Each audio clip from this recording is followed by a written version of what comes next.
What sort of ongoing support will I get from paediatricians, psychologists, ASD coordinators after diagnosis? Let's start with Helen as an autism coordinator, because that's sort of mandated, eh? Yeah. So following a diagnosis, a family gets referred to us, and we'll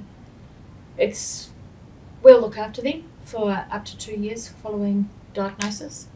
Because there's a slight difference in time of when we might be able to make contact or a diagnostic letter is completed and written, we will say that we will see them for 2 years following referral to ourselves, because that makes it fair on the family if we don't get a clinic letter, because we all know how many letters everybody and how busy we all are to write all these things. So for up to 2 years, we will look after them and at what they need, what they want.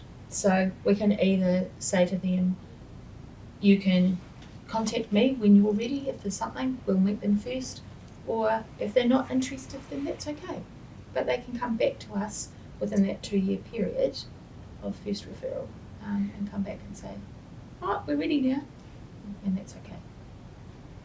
Then sort of the model's changed a bit over the years in terms of paediatric follow-up, but you can see a developmental paediatrician up until the point that your child turns 16.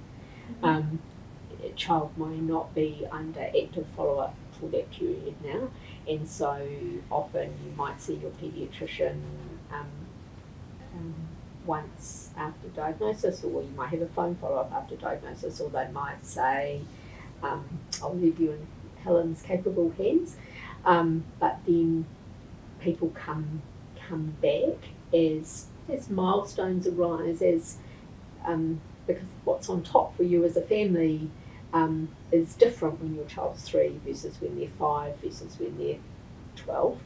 And so that's at those sort of key points is often when a parent might go to their GP or talk to another professional involved, maybe the speech English therapist from their child's special school, or the special educational needs coordinator at their child's primary school, and say, hey, we feel like we need to think about this some more. So the process then is you go to your GP and make a referral back. And so I think that mostly between a child being 2 and 16, it varies, but they might be seen 2 or 3 times, and they might be seen more than 10 times. And I guess to carry on with that, we've just recently had developed some little kitty that will take a family to a website that tells them what different resources are available for different age stages, which is fantastic. And you should be able to just ask your doctor. We're hoping that the schools, we're getting it out to schools as well, it should be available. And there's also going to be email updates, I think, that we're planning on. Yeah, so that happens. And following the 2 year period with me, then we will, basically your point of call is Lifelinks and your GP, and of course Autism New Zealand.